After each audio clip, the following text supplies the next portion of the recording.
Hi, I'm Jamie. This is Dead Dodge Garage, and this is my 1963 Plymouth Valiant Turbo Slant 6 project, which I'm almost done with. And by that, of course, I don't mean it's like a fully completed working project car that just needs a little buttoning up. I mean, I'm sick of it and I pretty much never want to see it again. This was probably my most ambitious project to date. The basic premise was take an eBay turbo, slap it on this bone stock 170 cubic inch Slant 6, and make magic happen. In a series of videos, I assembled all the necessary components to do that, and I thought it was kind of cool. Boosting a Slant 6 in an A-body was something I had on my bucket list for a very long time, and so I was excited to complete this project. Unfortunately, I was met with, let's say, adversity, and now it looks like this.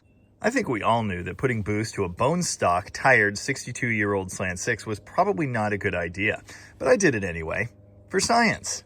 These engines, of course, are legendary for their strength and longevity, and their low compression too, so these factors lend themselves to doing awesome turbo stuff. I did not break this engine down, pull the pistons out, and regap the rings for boost, because I figured the ravages of time had probably already done that. I mean, come on, the LS guys do that all the time. Now, you'll have probably already noticed there's currently no turbo or anything turbo-related in this car. And that is, of course, because earlier this year I got a Slant 6 powered pickup truck, and I decided to throw the turbo on that temporarily, for further science. It kind of worked, but not very well. It turns out the 225 in that truck was dying a slow death too, but that's this whole other thing. Anyway, I did have just the 4-barrel manifold and a couple different 4-barrel carburetors and this standard exhaust manifold in here for testing to try and figure out what exactly is wrong with this engine. I think I know what's wrong with this engine. I think I've known the whole time, and today, hopefully we're going to figure that out. With any luck, that thing will be in pieces within, say, 20 minutes. And then we'll all learn something together. Before that, though, a couple notes. First, if you somehow made it to this video and you are not at all familiar with this car, I have gained a lot of subscribers since the last time I touched this stupid thing. I have a complete playlist on the build and the various issues I experienced. I believe the playlist is called the Turbo Slant 6 build, or something like that. The strange issues I experienced when last I messed with this project were super hard starting, a lack of vacuum, and a constantly rich running engine, no matter what fuel system or what ignition system I ran. I think the real reason I haven't touched this car for 6 months is because the comments were driving me absolutely insane. People just did not understand all of the different things I had tried or the steps I'd gone through trying to get to the bottom of this issue. Unless I specifically ask a question, I'm pretty much never asking for advice when I make these videos, but some people just insist on giving it to me anyway. That really annoys me. One question I got time and time again: did you do a compression check? No, I did not, and I have my reasons for that. First off, you can tell by ear if you have 1 or 2 weak cylinders. It's actually really easy. It's not always quite so easy to tell if you have 6 weak cylinders, which I'm pretty sure is what's going on here now. My plan was always to prove the concept with this stock engine and then build one that would actually take boost and would be freshened and capable of making some horse ponies. But we never got past that whole proofing thing. Did you try a new cap and rotor? Duh. I think it's your MSD box. No, it's not. You know, it might have been running a bit rich. Did you put fresh plugs in it, they said. Yeah, 4 times. Maybe your coil's bad, they said. Which of the 3 that I tried? Sorry, I haven't thought about this project or any of these dumb comments for months, but now that I'm touching it again, it's all coming back. Anyway, this is a compression tester, and it should tell us everything we need to know about this. First, I need to put some sort of battery in the trunk so the engine will crank. That'll be fun. I don't know if you noticed, but this is actually the relatively, let's say, desirable 1963 Plymouth Valiant Signet 200 model, which has bucket seats and also a hardtop roof with pillarless windows. These are really cool cars. Jamie, just V8 swap the Signet. It'll be way better. Yeah, you're not wrong, but I'm not going to do it. What's a Pig Notaro? Is that like Tig Notaro's cousin or something? Dude, I forgot I took the mini starter for the turbo truck. Now I think that starter is, I don't even know, but it's not here, so that's going to be a problem. I know that one's messed up. That one's Vivian's. This might be good. The Barracuda, that's what got the mini starter. That's fine, I guess. The mini starter, of course, a turbo slant requirement for what I can only assume are obvious reasons. Unlike some manufacturers, Chryslers don't even require tight starter hardware. You can leave one of those fasteners off completely and replace it with some zip ties and it'll probably work just fine. My brother's done the math on that one. That's totally going to start shooting sparks everywhere. Slant 6 has never had particularly high compression. I would hope to see at least like 110 PSI on this gauge. That would be a kind of sort of okay Slant 6 in my eyes. A really healthy engine should be like more up here or even higher. If we see this needle land somewhere between like 50 and 75 PSI, we know for sure this thing's a smoldering piece of garbage. Let's find out. Sometimes this dumb thing happens and you lose footage because you hit stop when you think you're hitting record and whatever. Anyway, this was cylinder 1. That's something. I don't know why this thing's bleeding off pressure. Either this thingy here is bad or the check valve in there. Anyway, that's number 2 and it's still pretty good. Okay, number 1's a little high and then it's 115, 120 across the board. And I am confused. So for all you, it starts like crap because it has low compression, guys. There you go, it doesn't. Anyway, I pulled the valve cover for science. I actually own a Borescope, the internet's cheapest Wi-Fi Borescope off of Amazon or something. I'm going to put that down the holes and just look at things. Pretty sure all I'm going to see is horrible, charred, super rich nastiness. I'm not expecting to see any horrible scars or broken pistons at this point. Here's a look at some Borescope footage. There's number 1. Here's number 2. Notice the vertical lines and a little bit of rust staining. Number 3, can't see much wall here, but it looks similar.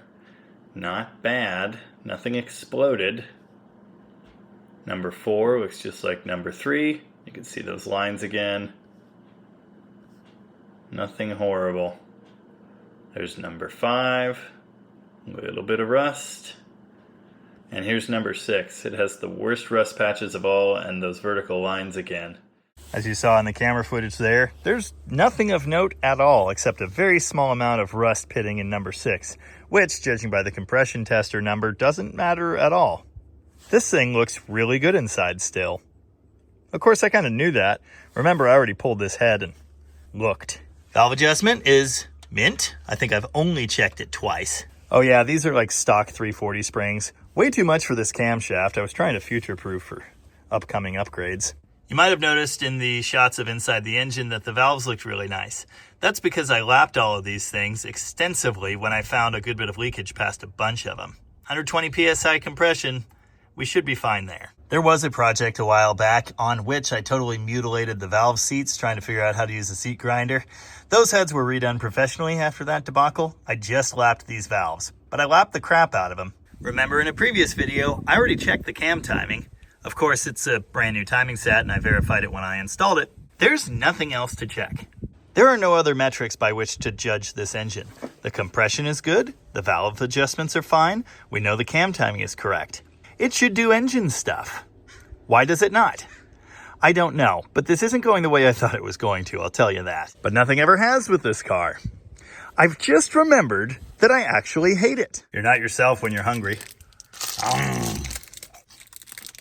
This is really hard to chew. Anyway, here's the Super 6 setup. This, of course, a factory iron 2-barrel manifold from the later 70s, early 80s, and a late emissions era BBD carburetor. It's probably not the right size for a Slant 6, but I wouldn't worry about that. Alan's doing some pruning. I wouldn't be worried about scratching it. Okay, that did make some pretty bad noises. Yep, that's fuel. Nothing on the pressure gauge. You know, I think this thing was like out of gas 6 months ago. Hopefully this does something. That's more like it. Alan went looking for fresh plugs, but they didn't have any in stock. That means these are going to be just fine. We have leak checked this unknown BBD carburetor, and so far so good. The accelerator pump works, so I'm feeling good about my chances here. Oh, notice we still have a kill shot box over there, but no kill shot. That thing's running the fuel pump and the fans, although I actually cut the wires to those when I pulled the radiator. Don't worry about that.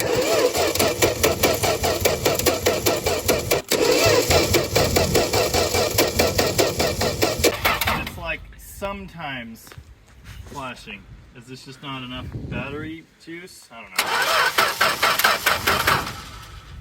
Turns out dying jump box all the way in the trunk is not sufficient to get fire. That's interesting. Okay. Is this like way too much timing or what? Oh, it's backed way off.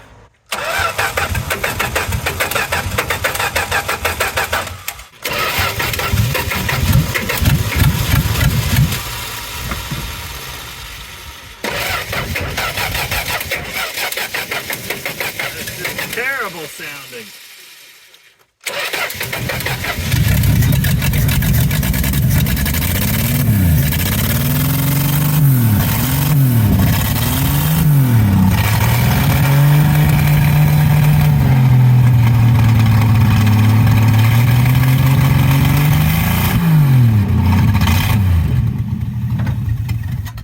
Every bit as bad as it ever was.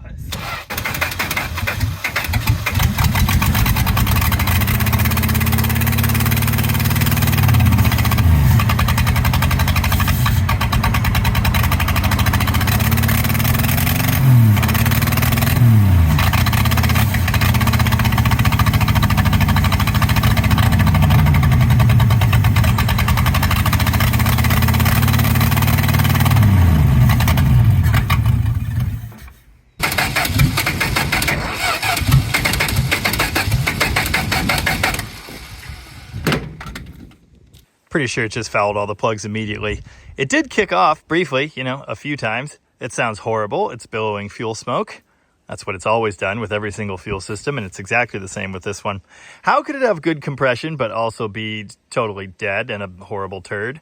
I don't know. I do know two things. Number one, I'm done thinking about this. And number two, we're finished with the whole turbo Slant 6 63 Valiant thing. This car is getting sold, and I never want to see it again. It's a week later, and DDG World Headquarters has been inundated with a comment. Jamie, what's happening with the turbo Valiant? Surely you haven't given up on that. I want to see more. Fine. Fine. I had some previous comments about this fuel pressure regulator. Many people said it was probably my entire problem, which I still doubt. Many people said, oh, you can't trust that gauge, which I doubt. But I did notice the other day with the pressure regulated all the way down, with this fully out, this thing's still making 10 PSI, and that is too many PSIs. Is that why it fired off once, then immediately soaked the plugs and died? I don't know. Typically, with an overpressure situation, you would expect to see fuel pouring out of the boosters as the needle and seat are overpowered and gas just goes everywhere and floods the thing out. We didn't see any evidence of that, but for science, I have fully deleted the kill shot system. There is now nothing powering up our electric fuel pump. I'm going to disconnect this line coming from the tank, from this cleverly engineered T thing with the return line, and I'm going to run this on a boat tank. And if it's still garbage, I don't know, those people were wrong too. Oh, and I'll change the plugs again. Why am I doing this today? This is stupid.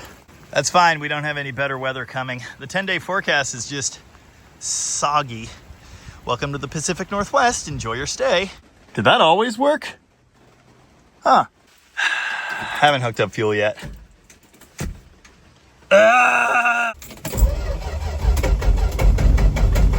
Okay.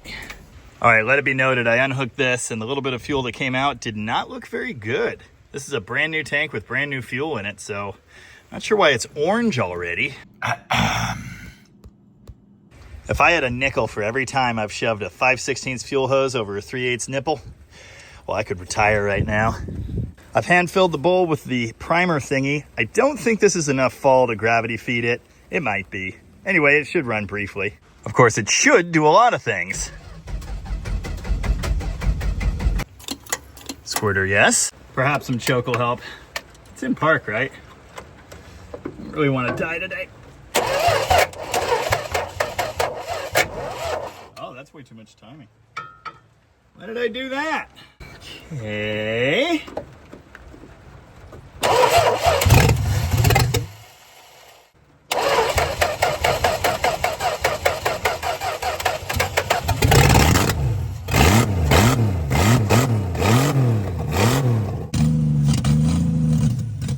Just a little cold-blooded. Let's just give it a ton of extra idle fuel. Or did I already do that? Let's go medium choke. Oh, stop.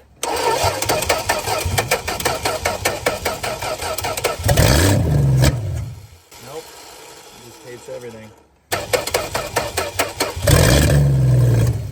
Why? It'll be happy for like a moment.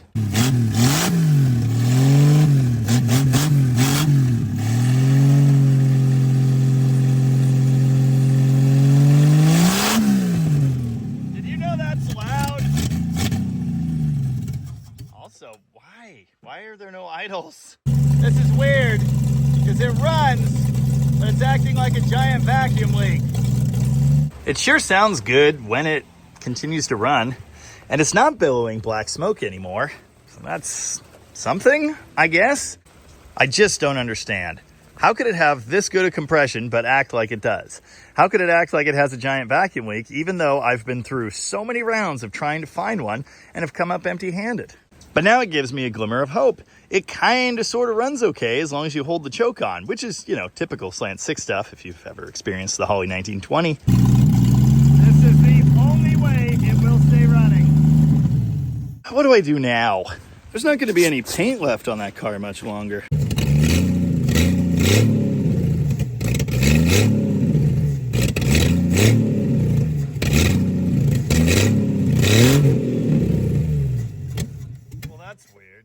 Every diagnostic step on this car has defied logic. I've tried going back to the basics.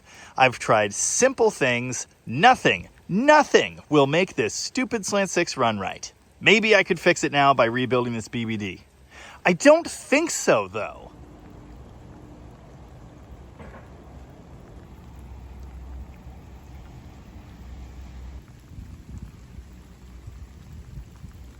It's weeks later, and I have ungiven up on this project for like the third or fourth or 500th time. I'm gonna rebuild this BBD and see if it suddenly runs all nice. It probably won't, but it's a nice idea. I'd rather use an earlier style BBD that doesn't have the big tower thingy and the twist linkage in here. I had a few of those for cores, but my brother took them all, so I guess I'm stuck with this. It does look nice. Kinda. I did notice the throttle shaft has already been bushed on this one, so that's nice. These are often worn out. My suspicion here is that we have a clogged air bleed problem. Well, I found one. That didn't take long. Now, when I say rebuild, that kind of implies I got a carb kit for this thing and I'm going to totally freshen it. Nope, not at all. I'm just going to open it and clean it. The top lid came right off. This was obviously a recent rebuild. Things are in really nice shape, so that's the good news. Look at this. It's a perfectly positioned piece of metal wire. It was sandwiched under there. Not sure how it ended up in that position. Shiny new floats in very good shape. Not full of gas. Mild cruddy accumulation in the bowls. But I'm really focused on the air bleeds here. Also the idle fuel passageways. If you don't know, an air bleed is essentially an air brake in a circuit for fuel. This is supposed to keep that circuit from being able to siphon fuel down into the engine. If they're clogged solid with random little chunks of garbage, well, that's going to be a problem. I don't know if that was foam or grease or what it was, but it's clear now. Next interesting thing, when I pulled off this tower, which contains all of the fuel circuits and the air bleeds, I found this. There are these extension thingies that are supposed to be pressed into it, and they're just sitting here. Nice, shiny, and clean. The only issue in the main body I found was one little bit of gunk down that passageway where that needle was sitting. I think I got it out. Pretty sure all the problems were right here, and I think I've fixed them. Hopefully this works. Floats are back in. I did get the needle and seat in as well and adjust the height ever so slightly. It wasn't a big change. Make sure you reinstall the baffle and the little strap thingy that secures the float pin. It's very important. Lovejoy? Yay! Ah, yes. Perfect carburetor installation weather. Anyway, it's back on there. Now I gotta go scare up a boat tank and a battery. Here we go again.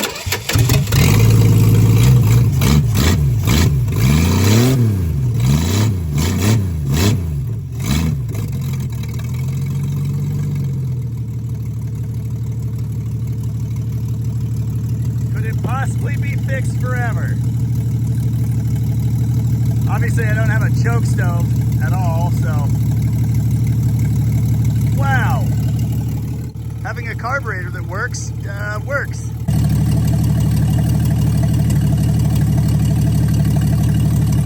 I can't run it all day, the coolant's super low, but I can't help but notice it sounds pretty happy. So, we've learned a few things. First, all you It's your ignition system. Guys can put that in your pipe and eat it. We couldn't possibly have any major mechanical maladies or it wouldn't sound like that. No, it turns out the problem this entire time has been my poor selection of fuel delivery systems. And yes, many of you knew that. Did you notice how it fired right up and ran amazing dead cold before the manifold could have possibly preheated this intake at all? It's still cold, but it sounds like that. That should hopefully silence the people who said this had to be because of a lack of manifold heat. Can you stay off my roof, please? Oh, also, we're gonna be sinking soon, probably. I turned the camera off and this comes flying out of nowhere. It just runs right into me. That's awesome. Anyway, we're having some weather. The slough has almost reached the Valiant. I guess I'm calling it for now. It's kind of wet. King tides. Fun times. Oh boy.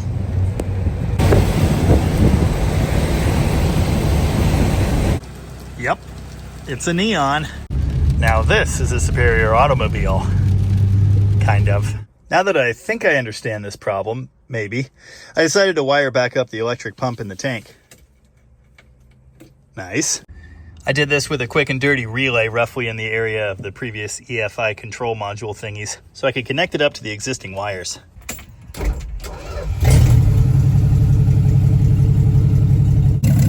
Seriously, it's just that easy.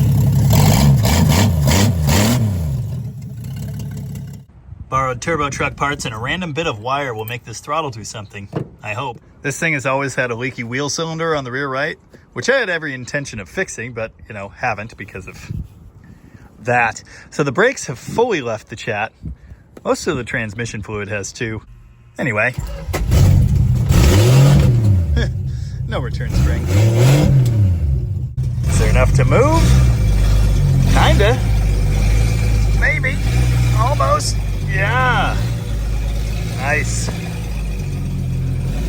Slippy transmission plus no brakes equals safety. Oh, plus the flat tire.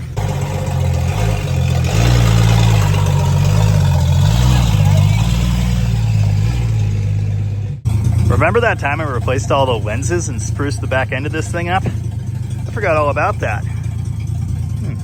Brought some nature with. It's like Dot 3.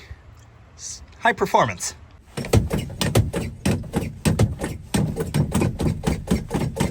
They've done studies, 60% of the time, it works every time. Tire decided to play hardball. It's been bad the whole time, but it will usually hold air for a minute or two.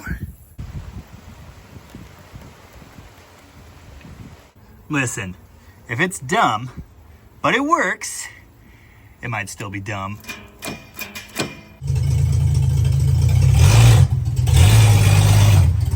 Woo!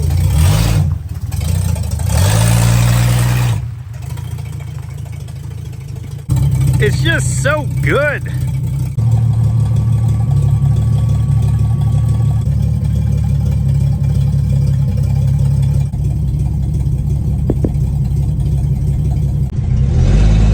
Throttle's a little weird with the mega spring, but that's okay. We also don't have a kickdown. There's nowhere to attach it on this BBD. Unlimited power.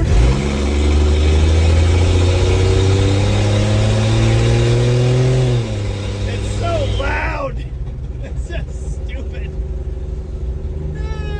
Oh, I should have tried the brakes. Yeah. Okay, that's something. Sure. Oh, really, dude? There's a lesson in here somewhere. I'm not entirely sure what it is, and I just remembered there's still no coolant in this thing. Oh yeah, this gauge actually works. So does that one, which could be bad in a minute here. Such ferocity. Oh, right. I have to shift gears. I forgot. Brakes. Good times. The dash lights died. Weird. Anyway.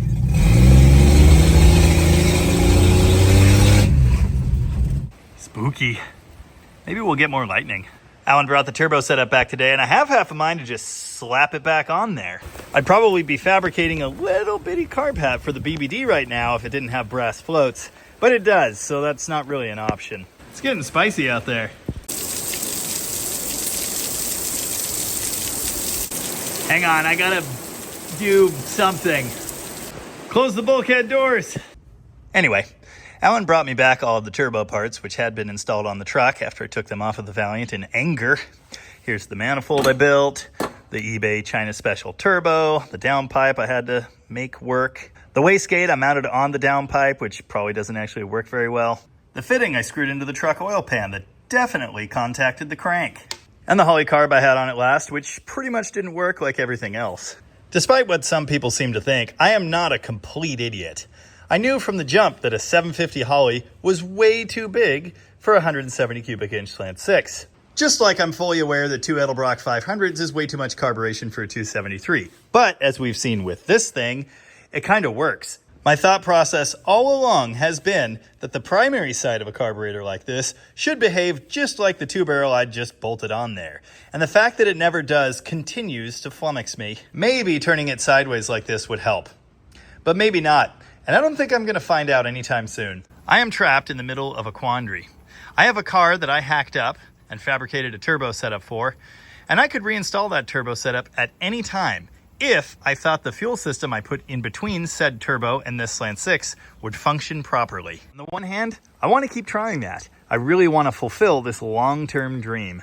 But on the other, I'm completely sick of it, and I have other fish to fry. Other projects I'm way more excited about at this point. Even now that it works and runs okay, every time I open this hood, I'm haunted by memories of a starter cranking for hours on end, and an engine that just would not cooperate, and wasted money, and time, and a good bit of irritation. And I'm not one to let cars sit in my yard forever until I'm going to get to them. Speaking of which, does anyone want to buy an Imperial? So my plan now, in its entirety, is to let the universe take over. A friend of the channel with the YouTube handle Plymouth on Plywood reached out and asked about buying this car. He already owns that 64 Dart wagon I featured on the channel some months back, so sending this to his house seems like a good idea. But I sure do like it. And it's already set up to do all those turbo slant things I've always dreamed of. So if he doesn't buy it, maybe that's fine too. I think we all actually learned something. I certainly did anyway. Don't do any of this. I do hope you enjoyed watching this thing come together. I wish it had worked out. It's not too late. Maybe it's too late. We're going to find out together. Until then, as ever, thanks for watching. And remember, if you are going to boost the Slant 6, forget all of this garbage and go with a multi-point fuel injection system. Like this Mega Squirt I've had sitting here literally the entire time.